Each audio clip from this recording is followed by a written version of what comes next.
नमस्कार दोस्तों, उषा की आवाज चैनल में आप सभी का स्वागत है। हमारी आज की कहानी है संगति का असर। सुनील उनकी रमा बिटिया का इकलौता बेटा था जो 7वीं कक्षा में पढ़ता था और छुट्टियों में अपने ननिहाल आया हुआ था। भामू दादा हाल में ही नौकरी से सेवानिवृत्त हुए थे और अपनी पत्नी प्रतिभा के साथ अपने छोटे से मकान में रहते थे। प्रतिभा का स्वभाव थोड़ा अलग टाइप का था, इसलिए आस पड़ोसियों से उनके संबंध बस काम पूर्ति के ही थे।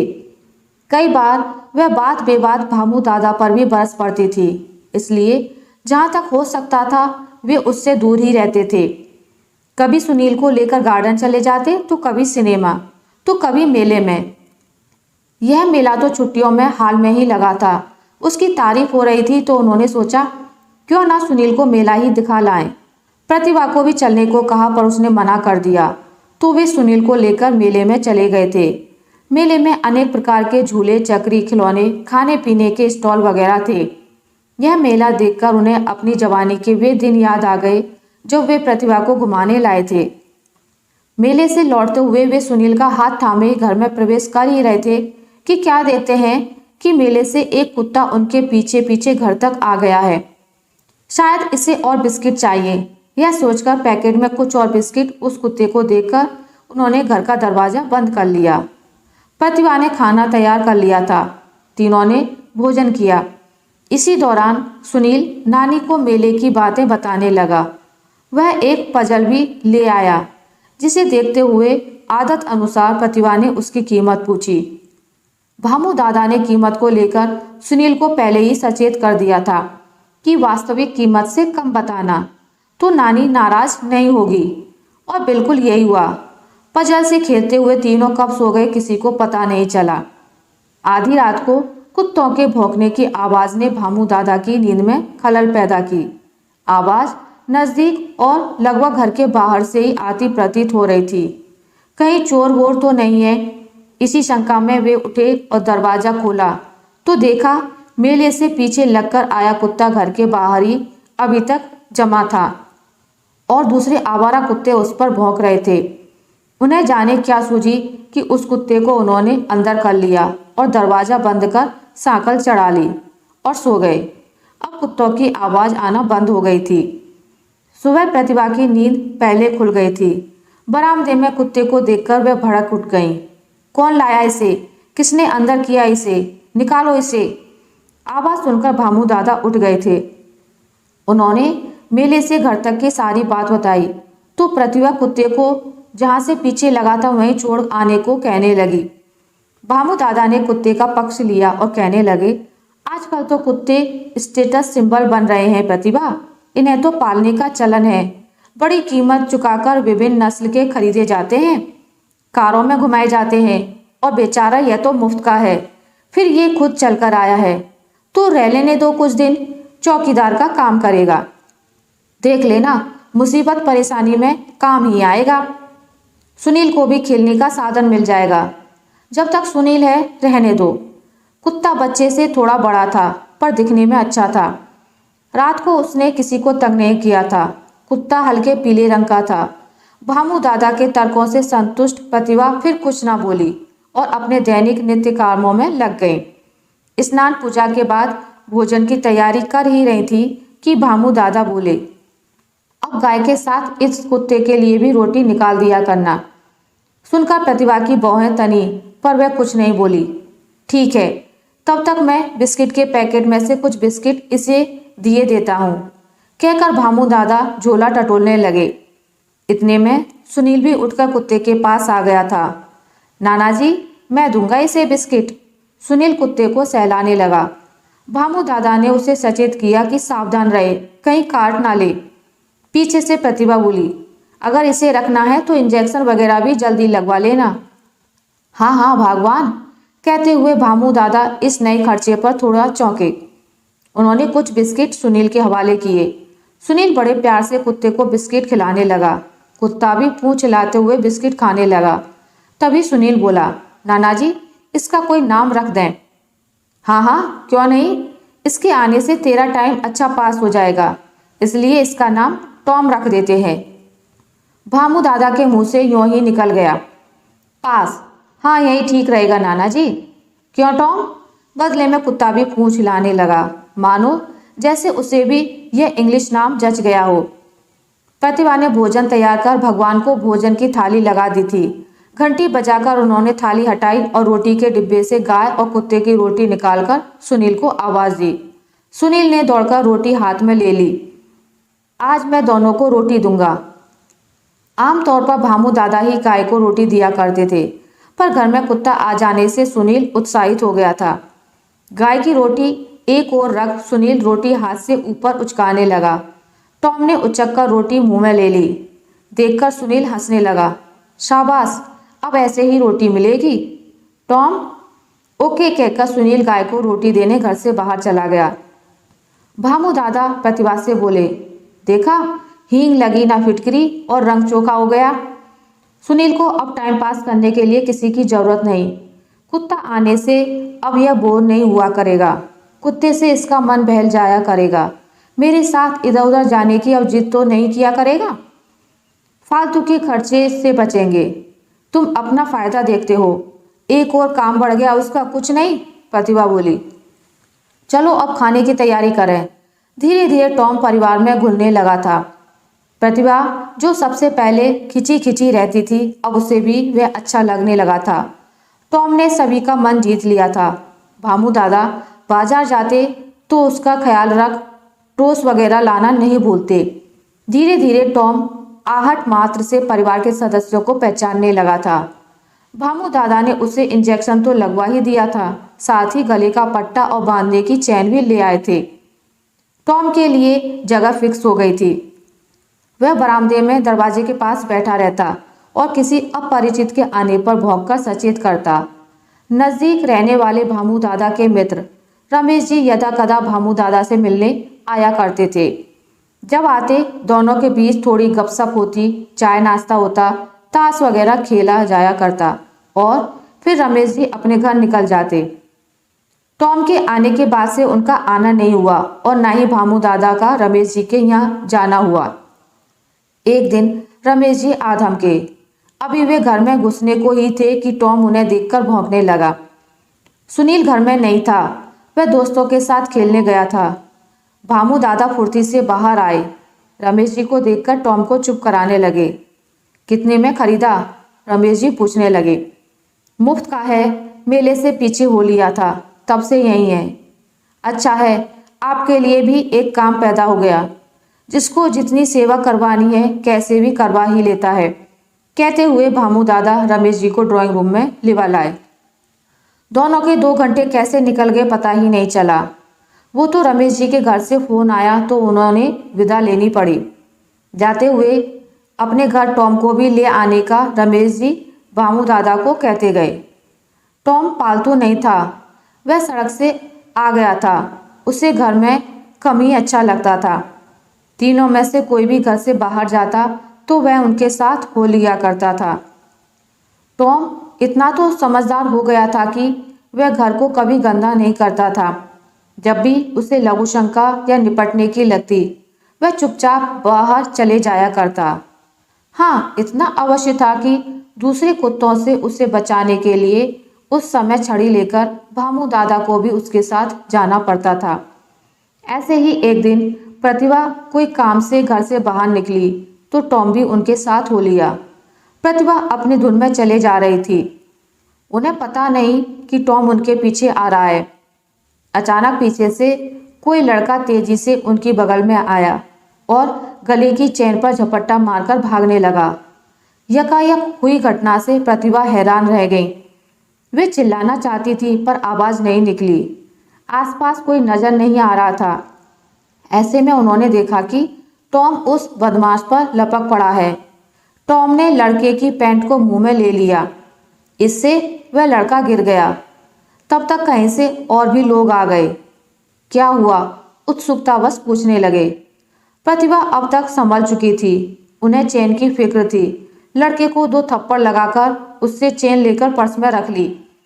लोगों ने भी उस बदमाश पर अपने हाथ साफ कर लिए। कहने लगे, इसे थाने में बंद करवाते हैं, चलो। प्रतिभा को टॉम की वजह से उसकी चेन मिल चुकी थी। उन्होंने लड़के को भीड़ के हवाले किया और स्वयं टॉम के साथ घर को लौट गईं। इस घटना के बाद से दोनों को अब टॉम की सार्थकता नजर आने लगी। प्रतिभा ने अर्थपूर्ण नजरों से भामू दादा को देखा और चाय बनाने किचन में चली गई। अगले दिन टॉम के लिए अधिक रोटियां बनाई गईं। सप्ताह में एक दिन तीनों का हालचाल जानने के लिए सुनील की मम्मी से बात हो ही जाया करती थी।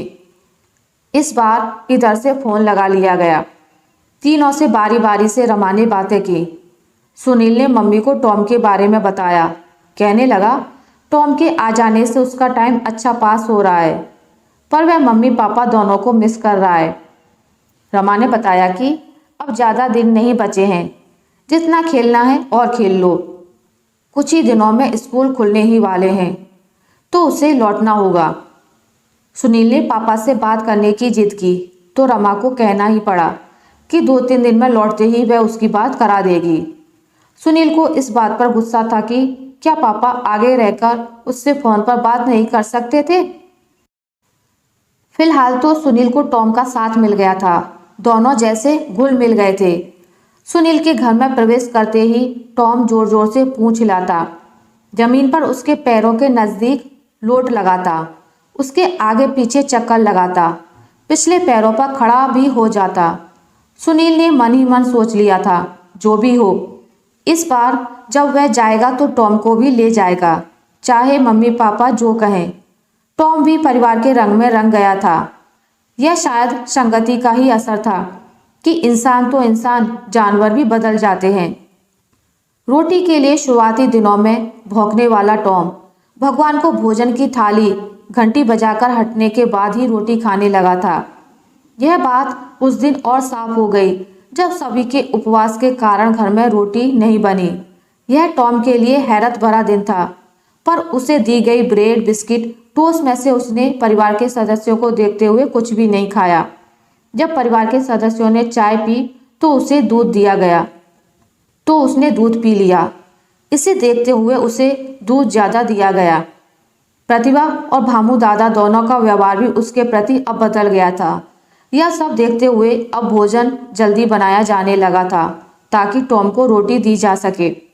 उसके सामने पहले रोटी रख भी दी जाती थी तो वह तब तक रोटी सूंघता भी नहीं था जब तक कि भगवान के आगे से घंटी बजाकर थाली हटा नहीं ली जाती। रमा को बात किए 2 दिन हो चुके थे कि तीसरे दिन फोन की घंटी बजी। सुनील टॉम के साथ बाहर चला गया था तो भामू दादा ने फोन उठाया। रमा की आवाज में घबराहट थी। भामू दादा चौंके। क्या हुआ बेटी, कुछ तो बता। सुनकर अंदर कमरे से प्रतिभा भी लपकी। उधर से रमा ने जैसे तैसे पूना से बस से लौटते हुए बस के एक्सीडेंट से सुनील के पापा विश्वास के घायल होने की सूचना दी। भामू दादा बोले, कहीं ज़्यादा चोट वोट तो नहीं लगी बेटा, हम आए क्या? ये अस्पताल में भर्ती हैं। रमा की रुलाई फोन पर ही फूट पड़ी। प्रतिभा ने भी ढांढस बंधाया, तुम फिक्र मत करो, हम पहुंच रहे हैं। दामाद के एक्सीडेंट ने दोनों को विचलित कर दिया था। सुनील को कुछ नहीं बताया गया। जो भी हो, जाना तो पड़ेगा, जल्दी जल्दी तैयारी करो, मैं सुनील को देखता हूँ। ये कहकर भामू दादा घर के बाहर की ओर गए। सुनील को जैसे ही बताया कि नाना नानी के साथ उसे उसके घर जाना है तो पहले तो वह चौंका। एकदम से क्यों? ऐसा कौन सा काम आन पड़ा जो आज ही जाने को कह रहे हैं? टॉम को सहलाते हुए उसने पूछा। भामू दादा ने जैसे तैसे उल्टी सीधी पट्टी पढ़ाकर उसे राजी कर लिया।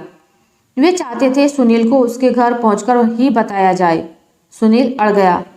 अगर वह चलेगा तो टॉम भी साथ चलेगा, वरना नहीं। अब टॉम की नई मुसीबत थी। अब तक हड़बड़ी में भामू का ध्यान ही नहीं गया था। उन्होंने प्रतिभा से मशवरा किया। दोनों इस निष्कर्ष पर पहुंचे कि टॉम को ले जाना संभव नहीं, तो टॉम का क्या किया जाए। प्रतिभा का कहना था कि उसे मोहल्ले में छोड़ दिया जाए, पर भामू दादा इसके लिए तैयार नहीं थे, क्योंकि वे जानते थे इसे छोड़ा तो मोहल्ले के कुत्ते इसे छोड़ेंगे नहीं। अब उन्हें रमेश जी का ख्याल आया, क्यों ना उनके यहाँ छोड़ आए, उनके यहाँ पर्याप्त जगह भी है। हाँ, यह ठीक रहेगा। उन्होंने इस पर सुनील और प्रतिभा को भी राजी कर लिया। सुनील ने भी सोच लिया कि वह मम्मी पापा को राजी करके अगली बार टॉम को यहाँ से ले जाकर रहेगा। प्रतिभा को सामान पैक करने को बोलकर भामू दादा टॉम को लेकर रमेश जी के यहाँ निकल पड़े। संयोग से रमेश जी घर पर थे और कहीं जाने की तैयारी कर रहे थे। भामू दादा को टॉम के साथ आता देख थोड़े विस्मित हुए। भामू दादा ने दामाद के एक्सीडेंट की बात बताई तो रमेश जी अफसोस जाहिर करने लगे। भामू दादा ने बताया कि उन्हें रमा के पास जाना है तो कुछ दिनों के लिए टॉम को रख लें। हालात देखकर रमेश जी राजी हो गए। उन्होंने टॉम को सहलाया। टॉम पूंछ हिलाने लगा। रमेश जी ने चैन अपने हाथ में ले ली। भामू दादा को जल्दी थी और सारा ध्यान एक्सीडेंट वाली घटना पर था तो टॉम को रमेश जी के हाथ सौंपकर फटाफट लौट गए। जाते जाते भी घर की निगरानी का भी बोल गए। इधर तब तक प्रतिभा और सुनील लगभग तैयार थे। बस स्टैंड की टिकट पक्की की और बस में बैठ गए। 15 घंटे का सफ़र बेचैनी से कटा। कुछ नींद आई, कुछ नहीं आई। सफ़र पूरा हुआ। बस स्टैंड पर उतरे। सीधे अस्पताल पहुंचने के लिए बस स्टैंड पर ही ऑटो वाले को रमा द्वारा बताए अस्पताल का नाम बताया और बैठ गए। फ्लैट पर जाने के बजाय अस्पताल क्यों, सुनील चौंका। उसे अब डर लगने लगा था। अवश्य कोई बात है। बताओ ना नानी, क्या हुआ? आखिर पापा के एक्सीडेंट वाली बात सुनील को बतानी ही पड़ी। सुनकर वह बेचैन हो गया।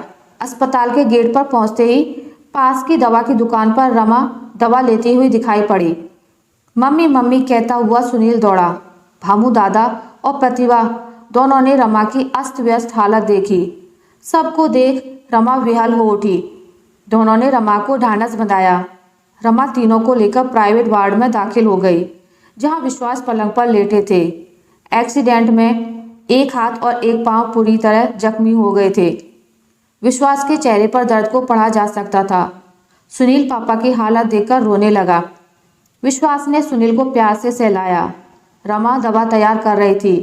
भामू दादा ने दामाद से सारी जानकारी ली। आखिर यह सब कैसे हो गया? विश्वास ने घटना की जानकारी दी। बताया कि बस गनीमत समझो कि वह बच गया। प्रतिभा ने यह सुन ईश्वर को लाख लाख धन्यवाद दिया। रमा ने बताया कि चोट गहरी होने से अभी जल्दी अस्पताल से छुट्टी मिलना संभव नहीं है। भामू दादा ने कहा, अब वे आ गए हैं, सब संभाल लेंगे। विश्वास के परिवार में कोई नहीं है तो क्या हुआ, वे तो हैं, सब ठीक हो जाएगा। अब सबका अस्पताल, फ्लैट और इलाज में समय निकलने लगा। भाग दौड़ से रमा को थोड़ा आराम मिल गया। अब विश्वास के ऑफिस से मिलने आने वाले सहकर्मियों को वह ठीक प्रकार से अटेंड करने लगी। दामाद की सेवा में सभी व्यस्त हो गए। दामाद के इलाज में कुछ ज़्यादा ही समय लग गया। कोई 15 दिन के बाद डॉक्टरों ने दामाद को घर ले जाने को कह दिया था। जो पट्टा चढ़ाया था उससे अब उन्हें घर पर आराम ही करना था। स्थिति कंट्रोल में आ गई थी। काम अब ऐसा कोई विशेष नहीं रह गया था। रमा अब सब संभाल सकती थी। सुनील को वहीं छोड़ उन्होंने अपने शहर इंदौर लौटने का मन बनाया। सुनील ने कहा कि पापा के ठीक होते ही वह टॉम को लेने आएगा। सभी से अलविदा ले भामू दादा और प्रतिभा ने बस पकड़ी। अब रह रहकर घर और टॉम का विचार उन्हें आ रहा था। सुबह स्टेशन से उतरते ही सीधे घर जाने के बजाय दोनों ने रमेश जी के यहाँ जाने का मन बनाया। वहीं से टॉम को लेकर घर चलेंगे। ऑटो सीधा रमेश जी के घर के निकट रुका। दोनों उतरे और रमेश जी के यहाँ पहुँचे। रमेश जी की पत्नी दीक्षा ने दरवाज़ा खोला। आइए आइए, क्या सीधे बड़ौदा से आ रहे हैं? कैसे हैं अब आपके दामाद जी? दीक्षा ने पूछा। पीछे से रमेश जी भी आ गए। अब ठीक हैं? 1 आध महीने में काम पर जाने लगेंगे, प्रतिभा बोली। पर दोनों की निगाहें टॉम को ढूंढ रही थी। टॉम नहीं दिख रहा। कहाँ है वह? भामू दादा से रहा नहीं गया। ओह सॉरी, मैं तो बताना ही भूल गया। आपका टॉम, कहते कहते रमेश जी रुक गए।